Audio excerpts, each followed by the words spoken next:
What's going on, guys? Welcome back to NolanTCG, and we are here with Jake from Cowboy for Game. How we doing? And we are here for his very special Mekk-Knight profile. He's not going to normal summon Alistair here. No, we have other normal summons today. So yeah, just something I play in between other decks for a bit of fun, because it's just a meme. I've always liked Mekk-Knights. It's a different mechanic. Cool. So we'll get into it. So yeah, kind of the normal cards. 3 purple, 3 Gisu, 3 blue sky. We'll keep going with Mekk-Knights. 1 red moon, 1 yellow something or other. I can't remember what half of them are called. 2 indigo eclipse, 2 wind kaiju in the main, and 1 world legacy armor. Here's the Garner that you send off of Gisu. When you reborn him, he searches you another one of your spell and traps. And then the best normal summon in the game that isn't Alistair, 3 Capshell. Okay. A, that's an outright lie. B, so you explained your Garnet, but you didn't explain the rest of the cards. Well, I feel like they kind of are self-explanatory because they have been in the format for so long. But I'm more than happy to explain them. So all of the Mekk-Knights that aren't Gisu summon themselves if there's 2 or more cards in the column. Purple, quick effect, target a Mekk-Knight. You control, banish it, and search a Mekk-Knight that isn't purple. Pretty stock standard play starter. You've got your blue skies, which are they search for Mekk-Knights in your opponent's. I fuck up the wording of this card every time. Same column. So the same column on your opponent's side of the field. So if your opponent's got 2 cards there, you summon it here, you're searching 2. You've got Indigo, which is Shifty Boy. Just target a Mekk-Knight and move it once per turn. You've got Yellow, which is banish a Mekk-Knight to pop a spell and trap in its column. You've got Red Moon, which is the same buff for face-up monsters. And then you've got Gisu, which is your play starter of the deck. So send a World Legacy or Orcus card, I should say, from your deck to your grave. And then if there's no other cards on the board when he's on the board, you can generate a token to each side of the board, 1 to your opponent, 1 to yourself, which sets up columns for your Mekk-Knights. So this deck in Master Duel is semi-good, according to Bragg, who played it a lot in Ranked. Yes. You've been playing it quite a lot as well. Yes. However, this card is at 1. Yes. Just because they have Harp at 1, you get because Harp is at 1 and Galatea is at 1, you also get 1 Gisu. Yes. Strange. Very fair.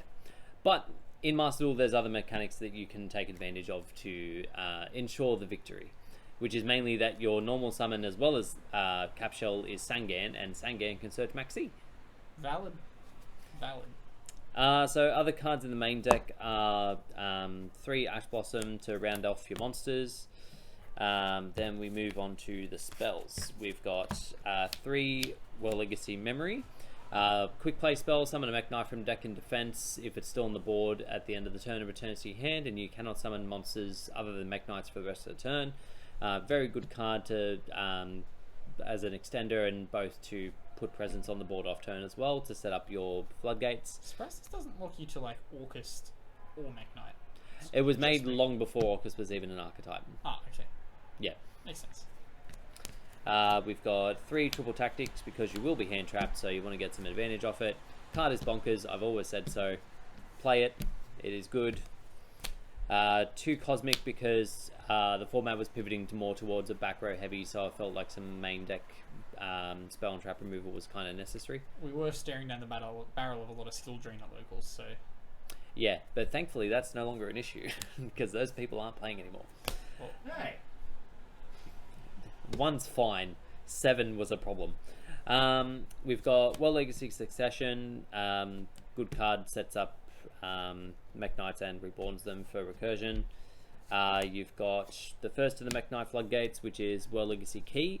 So on activation, adds a banished World Legacy or Mekk-Knight card to your hand, and while it's on the board, any trap card, activated effect of a trap card in the column of a Mekk-Knight is negated. Then we've got Harpy's Feather Duster. Harpies go brrr. Pour by. No hand traps, please. And then the last two of the floodgates. We've got World Legacy Whispers. Target a level 5 or higher on the board. It gains 1,000 attack until the end of the turn. And any spell card activated in the same column as Mekk-Knight has its effects negated. And we've got 2 World Legacy Secrets. This is the most well-known one because it's probably the most heavily played of all of the Mekk-Knight floodgates. Target a level 5 or higher monster in the graveyard. Special summon it. While this is on the board, any monster effect activated in the same column as Mekk-Knight is negated, and if this card leaves the field, destroy the monster that it reborn. Okay. So basically, the playstyle of this deck is to get all 3 of the floodgates on board to pretty much lock your opponent out of playing. Shifty Boy jumps between everything. Shifty Boy jumps between everything. Your quick play summons another one from deck. Like, it can lock out the board fairly well. Okay. And if it can't, imp it. Understandable. So on to the main extract, I should say. Excuse me. So we'll start with Armorage. That is for cap shell, so you can start setting up your columns. You've got Linkaribo, so that you can use your Gisu token if you need effect monsters for whatever reason. You've got 3 Mekk-Knight Morningstar. This one, pitch a World Legacy or Mekk-Knight card to search a World Legacy card, and while it's on the board, your opponent can't destroy Mekk-Knights by battle if they're battling outside the column, and you take no damage. So if you're here, opponent's here, nothing happens. Okay. I should probably change the angle for that. Yeah, that's alright. People can work out... Well, actually, no, people can't work out columns. That's the only reason I win. Yeah, it's the foundation of how Mekk-Knight works. Yes. Oh, you know what column do? IP, I don't summon that all that often. But it's there just in case you have sort of a subparish hand. Lib, very good card. Very good card. So you need a World Legacy card in the graveyard to be able to summon her. That is why Gisu sends World Legacy Armor, so you can actually do the play. When she's on board, you can set a World Legacy card, from deck, and if you have a World Legacy monster in the grave, you can use it that turn. So she will generally send, or set rather, Succession, this one here, and Succession will reborn, where is he? The Armor, who I can't find. And that then gives you another monster to be able to link off into Morningstar to then go to a link 4. Okay. We've got Nightmare Phoenix, just more back row removal, and because it's collectors, it's pretty. This should be another lib, because I was previously playing a DPE package. I took the package out, but forgot to take out the Verte, so he's just kind of chilling. Okay. But this should be a lib if it's not a DPE package. We've got Mekk-Knight Spectrum Supreme. Again, very rarely summon him, but he's really funny. If there's nothing in his column, he can attack directly. And he's got 3k. Cute. And if he's not pointing to anything, your opponent cannot target him with anything. Okay. BLS. Everything's big. Self-explanatory. Yep. Unicorn for the auto removal.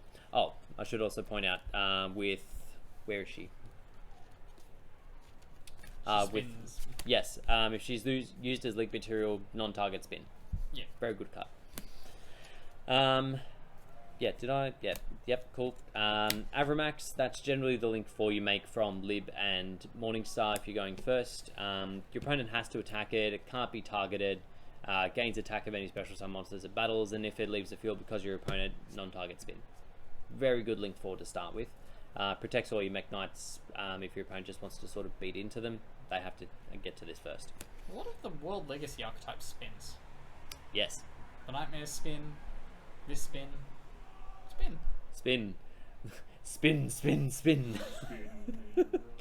And then just for a bit of utility, we've got Galatea, Orcust, and Dingisu. Okay. You just want to play these cards.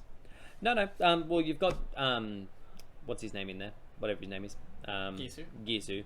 And Gisu's a 1-card Galatea.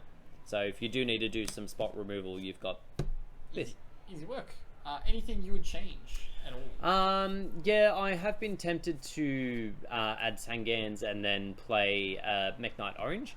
So Sangan searches any 1500 attack or less monster, and Orange Sunset is the only Mekk-Knight that has like less than 2k attack, pretty much. They're all inherent summons, aren't they? They're all inherent summons, Okay, so so Sangan's restriction of activating effects doesn't apply. Yeah. So effectively, Sangan becomes a one-card Mekk-Knight link. Yeah. Like the only confliction is that outside of that interaction, Orange Sunset is a terrible Mekk-Knight and should not be played. Okay. Same with Green. That's literally its only use. Isn't green just alternate red? I don't know what they do. Green is like if it attacks in the card in its column, it can add a Mekk-Knight back from graveyard. I always thought that like red was like something to do with traps, and yellow was something to do with monsters, and green was something to do with spells. No, yellow deals with all spell and trap, and red just deals with monsters. Okay. Yeah. So that's why they're better than the green. Yeah, do not play green. Only play orange if you're playing it in that interaction, because orange is trash. Do not play Avramax. I mean, not Avramax. Definitely play Avramax. Do not play Avram.